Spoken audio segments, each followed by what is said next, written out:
Well, good morning, everybody.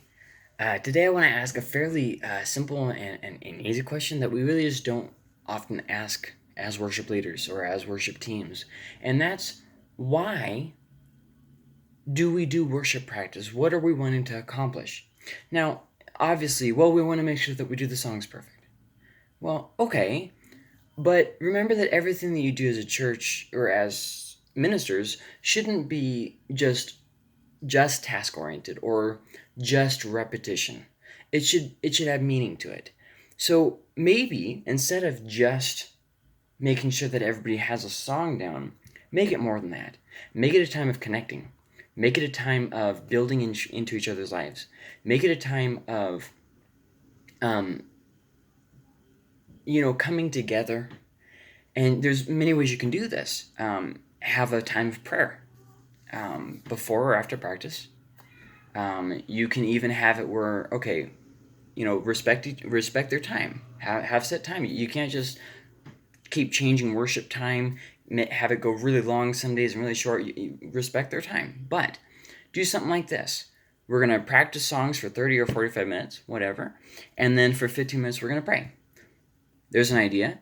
And maybe even have it where everybody branches off and prays by themselves. Maybe where you have a group prayer. Maybe where you take prayer requests. Maybe where you don't. I used to take prayer requests, and now I've turned to just praying, and I use it as a time really to cast vision for why we are there as a worship team. Anybody can sing songs. We could play a CD over the speakers. Why is it important that we're doing this? What are we hoping to accomplish in this?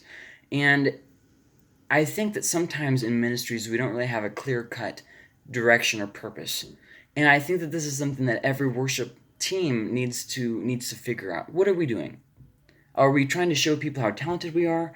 Are we trying to, move people? Are we trying to touch God? Are we trying to what are we trying to do? Why are we trying to do it? Are we just trying to glorify God? Is that what we're doing? Is that good? Is that bad?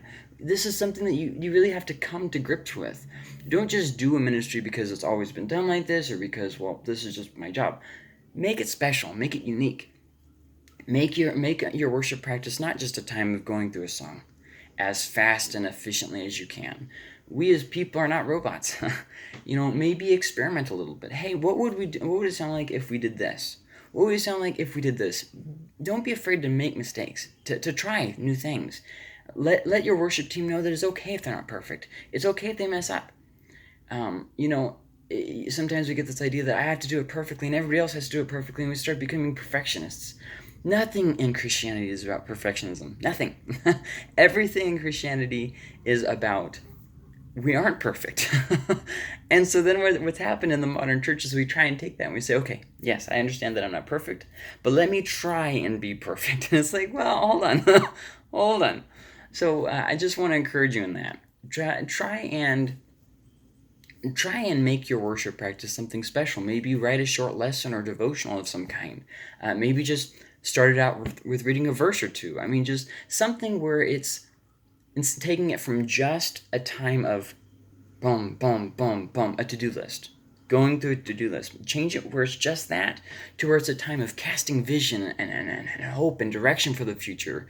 A time of connecting with one another. A time of encouraging each other.